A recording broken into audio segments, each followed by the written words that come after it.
নমস্কার। আজকে আমরা জেমস ক্লিয়ারের লেখা অ্যাটমিক হ্যাবিটস নিয়ে একটু গভীরে যাব। আমাদের কাছে বইটার একটা সারসংক্ষেপ আর পর্যালোচনা আছে। আমরা দেখব বইটার মূল ভাবনাগুলো কি আর কিভাবে সেগুলো কাজে লাগানো যায়। সবচেয়ে ইন্টারেস্টিং ব্যাপার হলো লেখক বলছেন যে বিশাল কোনো লক্ষ্য পূরণের জন্য নাকি বিশাল পদক্ষেপের দরকারই নেই, বরং খুব ছোট ছোট, মানে প্রায় চোখে পড়ে না এমন কিন্তু নিয়মিত অভ্যাসই আসল কাজটা করে। ঠিক তাই, অনেকটা চক্রবৃদ্ধি সুদের মতো। মানে ছোট ছোট ইনভেস্টমেন্ট যেমন সময়ের সাথে অনেক বড় হয়ে যায়, অভ্যাসের ক্ষেত্রেও ব্যাপারটা একই রকম। আর বইটার একদম কেন্দ্রে আছে এই অ্যাটমিক ধারণাটা। অ্যাটমিক মানে তো অতি ক্ষুদ্র, কিন্তু একই সাথে ভীষণ শক্তিশালী। ঠিক। প্রতিদিন মাত্র 1% উন্নতি। ভাবুন, মাত্র 1%। শুনতে খুব কম লাগে, তাই না? হ্যাঁ, খুবই সামান্য মনে হয়। কিন্তু বছর শেষে হিসেব করলে দেখা যায় এটা প্রায় 37 গুণ উন্নতি। এটাই হলো ছোট ছোট অভ্যাসের জাদু। বাহ!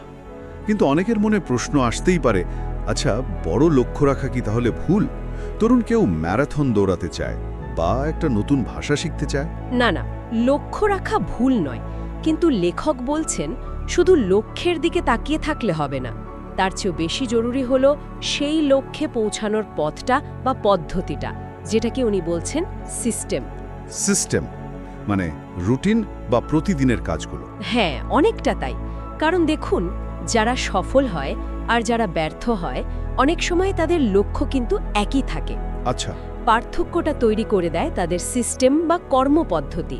যেমন ধরুন, দুটো টিমেরই লক্ষ্য চ্যাম্পিয়ন হওয়া, কিন্তু যে টিম প্রতিদিন ভালো অনুশীলন করে, ভালো কৌশল মানে, তাদের সিস্টেমটাই তাদের এগিয়ে রাখে। বুঝলাম। তাহলে আসল ফোকাসটা হওয়া উচিত প্রসেসের উপর, ফলাফলের চেয়েও বেশি। একদম। ফলাফলের চিন্তা ভালো, কিন্তু প্রতিদিনের ছোট ছোট কাজগুলো ঠিকঠাক করার সিস্টেমটাই দীর্ঘমেয়াদী সাফল্য আনে। আচ্ছা, তাহলে এই সিস্টেমটা বানাবো কি করে? মানে ভালো অভ্যাস গড়ে তোলার বা খারাপ অভ্যাস ছাড়ার কোনো সহজ রাস্তা আছে? বইটাতে নাকি 4টে সূত্রের কথা বলা হয়েছে। হ্যাঁ, খুবই কার্যকরী 4টে সূত্র আছে। আচরণ পরিবর্তনের জন্য এগুলো দারুণ কাজের। প্রথমটা হলো অভ্যাসটাকে স্পষ্ট করে তোলা। মানে অভ্যাসের ইঙ্গিত বা কিউটা যেন চোখের সামনে থাকে। যেমন একটা উদাহরণ দিলে ভালো হয়।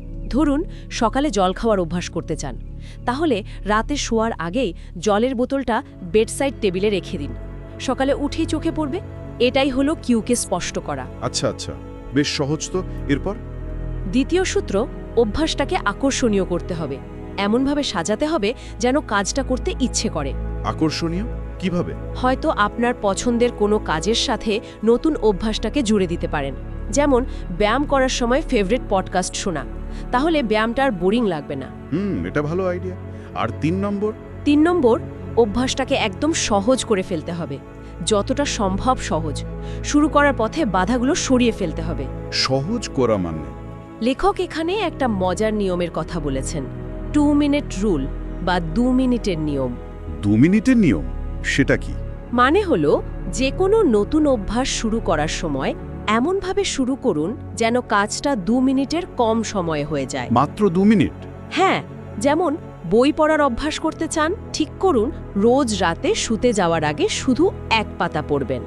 বা মেডিটেশন করতে চান, শুধু 1 মিনিট বসে চোখ বন্ধ করুন। কিন্তু 1 পাতা পড়লে বা 1 মিনিট মেডিটেশন করলে কি হবে?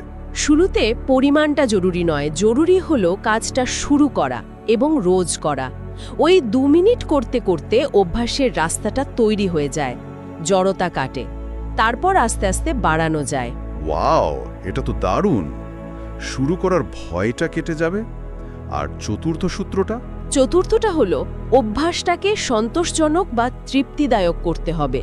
মানে কাজটা করার পর যেন একটা ভালো অনুভূতি আসে, একটা ছোট পুরস্কার পাওয়া যায়। পুরস্কার মানে চকলেট খাওয়া? হতে পারে, তবে স্বাস্থ্যকর অভ্যাস হলে স্বাস্থ্যকর পুরস্কারই ভালো। আসলে আমাদের মস্তিষ্ক তাৎক্ষণিক ফলাফলে বেশি সাড়া দেয়, তাই অভ্যাসের পরপরই যদি কোনো ভালো লাগা তৈরি করা যায়, অভ্যাসটা টিকে থাকার সম্ভাবনা বাড়ে।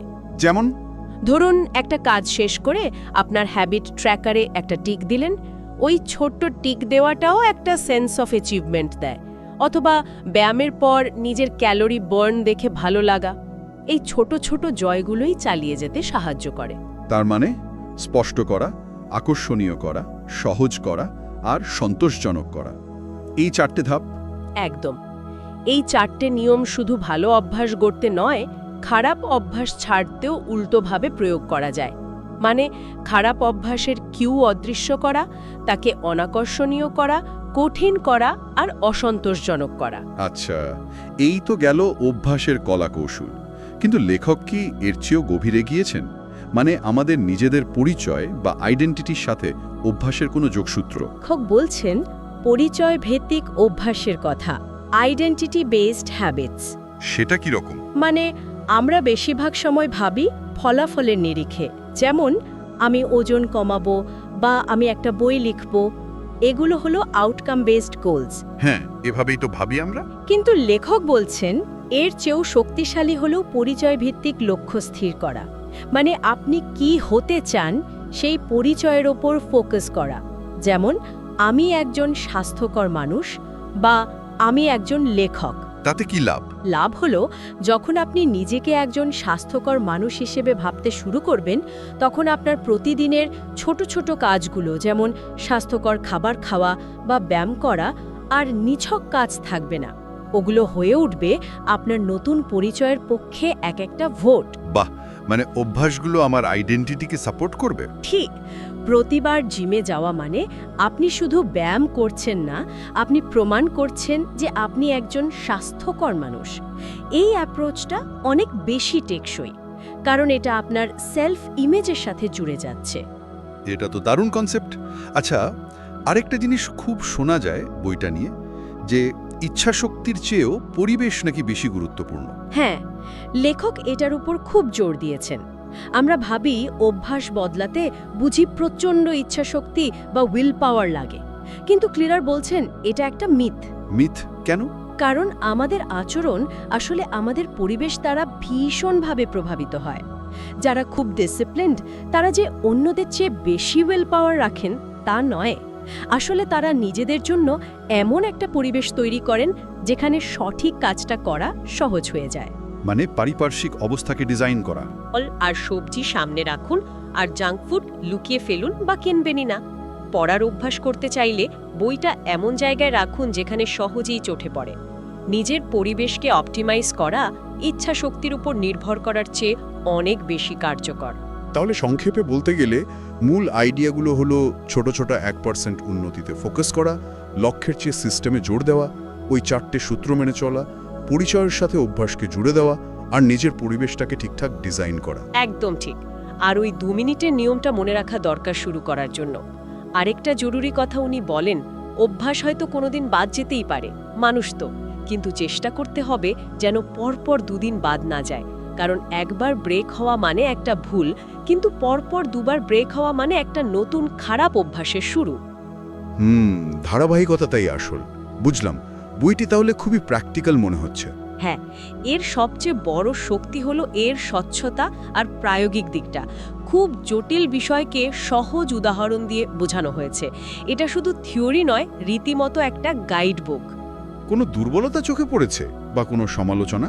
সেভাবে দেখলে 2টো জিনিস বলা যায়। এক, যারা অলরেডি সেলফ হেল্প বা অভ্যাস গঠন নিয়ে কিছু পড়াশোনা করেছেন তাদের কাছে হয়তো কিছু আইডিয়া একটু রিপিটিটিভ লাগতে পারে। আচ্ছা। আর 2, বইটা মূলত আচরণগত দিকটাতে বেশি ফোকাস করেছে, কিন্তু অনেক সময় অভ্যাস ধরে রাখতে না পারার পেছনে গভীর মনস্তাত্ত্বিক কারণ থাকে, যেমন কম আত্মবিশ্বাস বা অন্য কোনো মানসিক বাধা। সেই গভীর দিকগুলো নিয়ে হয়তো খুব বেশি আলোচনা এখানে নেই। ঠিক, তবে ওভারঅল একটা দারুণ কাজের বই মনে হচ্ছে। অবশ্যই। তাহলে আজকের আলোচনা থেকে আমরা এটাই বুঝলাম যে জীবনে বড় পরিবর্তন আনতে গেলে রাতারাতি কিছু করার দরকার নেই। ছোট ছোট ধারাবাহিক প্রচেষ্টার শক্তিকে বিশ্বাস করতে হবে। একদম, ওই 1% উন্নতির শক্তি। আর শেষ করার আগে একটা প্রশ্ন ভাবনার জন্য রেখে যাই। বলুন। যদি আমাদের ফিজিক্যাল পরিবেশ আমাদের অভ্যাসকে এতটা নিয়ন্ত্রণ করতে পারে, তাহলে আজকের এই ডিজিটাল যুগে আমাদের ডিজিটাল পরিবেশ, মানে আমাদের phone, computer, notification, social media, এগুলোকে আমরা কিভাবে ডিজাইন করতে পারি? খুব জরুরি প্রশ্ন। এমনভাবে কি সাজানো যায় যাতে এই ডিজিটাল জগৎটা আমাদের মন বিক্ষিপ্ত না করে, বরং আমাদের ভালো অভ্যাস করতে বা লক্ষ্যে পৌঁছাতে সাহায্য করে? এটা নিয়ে হয়তো আমরা সবাই একটু ভাবতে পারি।